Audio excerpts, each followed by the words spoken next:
Bullshit. And yeah, it's like I just hers was good. It was exactly what the Dothraki needed to hear. And it's like, and I find it interesting. It's like there's a subtle mention. It's like, I mean, she's 1,000 ships. That's what that motherfucker of the Iron Islands is talking about. He wants built is 1,000 islands, 1,000 ships for the specific purpose of wooing Daenerys Targaryen. And it's like, apparently, it's like he only knows Daenerys through reputation alone because his 1,000 ships she'll be interested in. His dick, not so much. But see, here's the theory.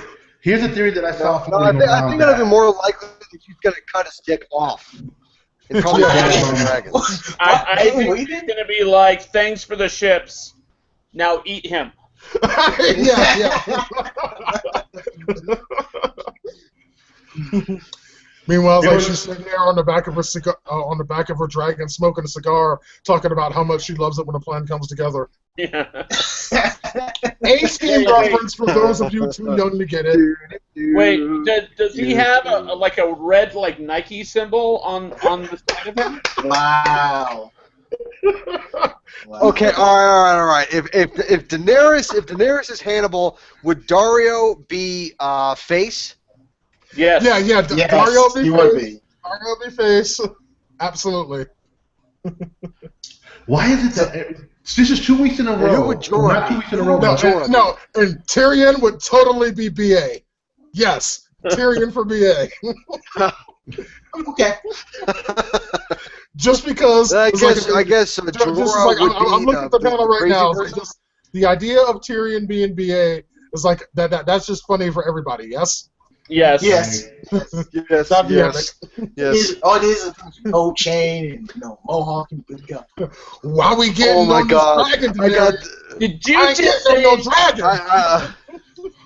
Oh my God! I got that visual in my head. It is the funniest thing ever. Oh my God! But if Daenerys is Hannibal, if Dario is face, and Tyrion is BA, who is Jorah? Who's the fourth member of the group? I don't remember his name. Howling Mad Murdoch? Okay, yeah, I guess Jorah would be Murdoch. No, he couldn't be Murdoch. Man. Who would have to be Murdoch? Let's see. I don't know. There's nobody currently in the crew that could be Murdoch. Okay. Well, Murdoch is the late addition to the team, so maybe we'll get introduced to Murdoch later. Yeah. Maybe. That makes sense to me. Maybe. He is the newest member of the A-Team in the A-Team storyline. Uh-huh. All right, so does anyone else have to say anything else about this episode? It's like, Matt, I know you joined us a little bit late. It's like, did you have anything that perhaps you might have been talking about previously that you wanted to bring up? Well, I do have to mention a theory that I was reading about because for some reason I thought that Tommen had Widow's Wail, but apparently not. No. But I think that at some point it's right. going to be unearthed because there is a theory out there that that Widow's Wail and Oathkeeper are going to be reforged into a new sword, like they're going to be combined and reforged into a new sword by the name of Fire. And who the hell would take Oathkeeper out of Brienne's hands? Yeah, how's that happening? Well, that's just it. Is she would probably have to die for that to happen, but. And by the look of it, she ain't dying no time the soon. Story, basically, the same way that the Star Wars stories were originally supposed to have it be R2 and C-3PO is supposed to be from their viewpoint. They're saying that that these stories are from the viewpoint of Ice and Fire. Basically, you have two bookmarks. You have the sword Ice, then you have the sword Fire. Okay, and exactly how much methamphetamine did these people smoke before they came up with this theory? I mean, just try to get I'm trying to get a waypoint here. I don't see any problem with this theory. And then Fire said. But the problem falls is, who's going to get the sword away from Joffrey's corpse? Oh, fucking anybody can. Most likely, where is his corpse? It's in a crypt, right? It's in that big church thingy-majiggy, but Yeah, I don't see no one going back there to get Walk it. the fuck in and take the sword. But not too many people remember that it's a Valerian steel sword. Well, that's not even the principle of it. It's like, I mean, just the theory itself doesn't make any sense to me. I mean, Because Brienne's story is supposed to get better. It's like, so it's like the entire story is like what, from the viewpoint of the swords? I mean, Well, I mean, not the viewpoint, but I mean, they are the bookends. Basically, you end up having Eddard Stark with ice, and then at the end, you end up having fire being wielded by Daenerys, as she is the epitome of fire. I'm not buying it. No. Yeah. Well, I thought Theory, but no. when you mentioned the sword ice, I thought you were talking about the sword that was being wielded by the Night's King.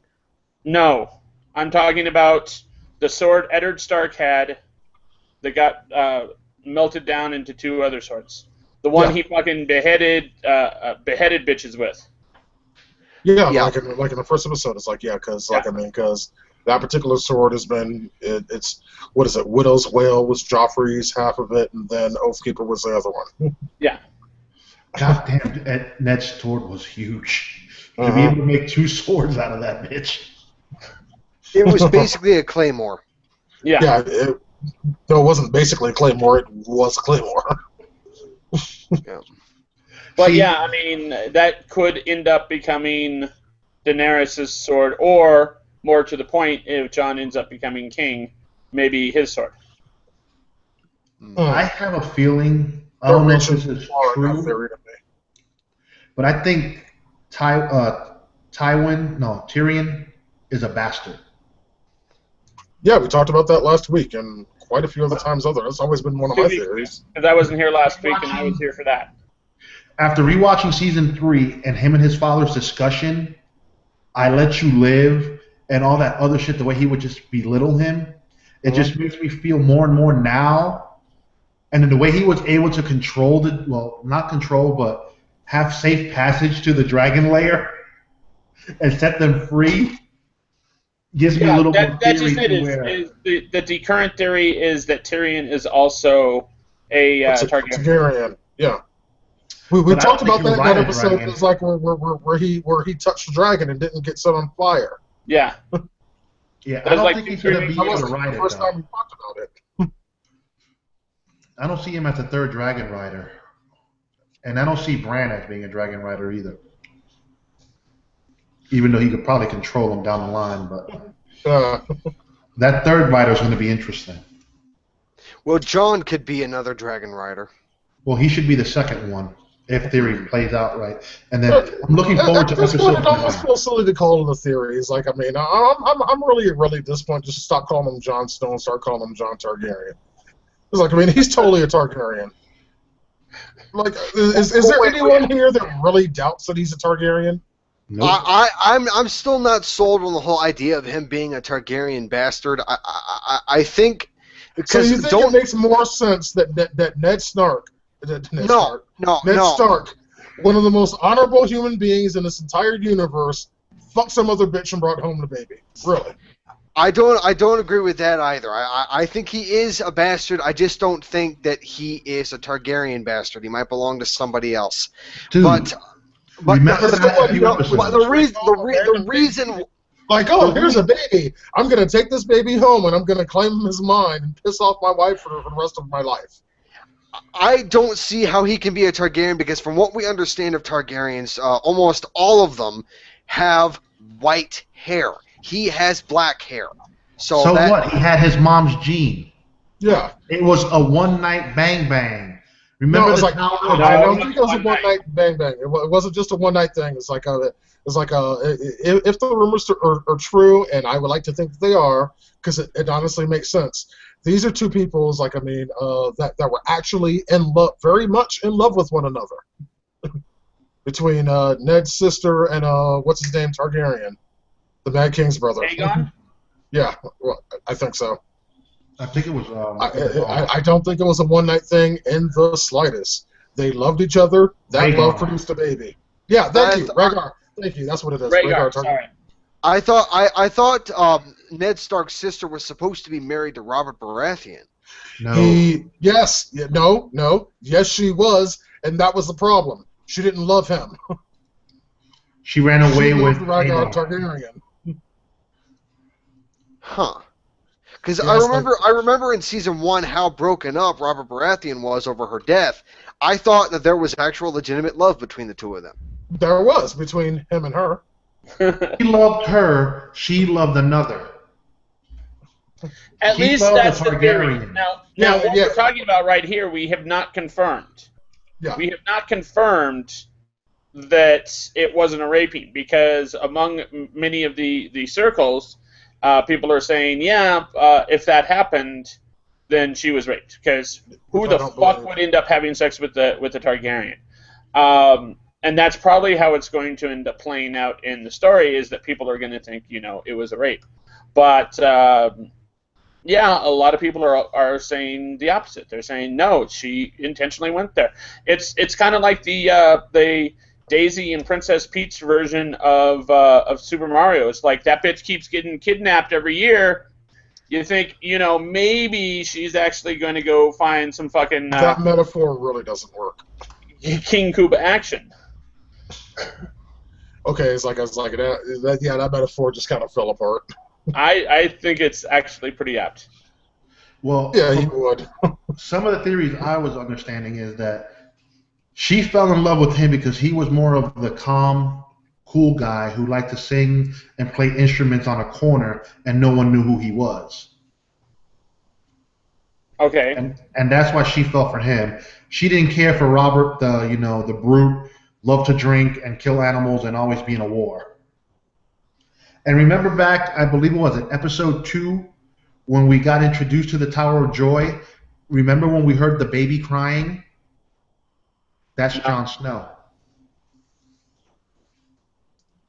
Yeah, I don't remember that. There was no baby crying. It was just her screaming. Her giving childbirth. Well, yeah, that's the theory. Is like, and I agree with that theory, but there wasn't a baby crying. It was just her screaming. If you're gonna say some shit, say it right, motherfucker. My bad. I mean, it's like I am agreeing with you. You're just saying it wrong. Thank you for correcting me. But yeah, it's like I'm really hoping it's like because so far this particular season has done a pretty good job of answering a lot of mysteries that even us book readers have been having for a lot of years, and I'm hoping to see that kind of continue forth. But here, we're going to go ahead and wrap things up for this episode of Geeks It Around. We got 4 episodes left in this particular season of Game of Thrones, and Geeks It Around will be with you every single step of the way at geeksaround.com. Don't forget to also follow us on our social media offerings, Google+, YouTube, Facebook. We're on all that as Geeks Around. Also, don't forget to join our new forums. You can find that link at forums.geeksaround.com. A lot of really fun and exciting things there. So I hope to see you guys. And, of course, if you have anything for us, you can always leave us a message on our voicemail line. That number is 801-609-GOTR. Again, that number is 801-609-4687. Until next week, we are Ghosts. Bye-bye.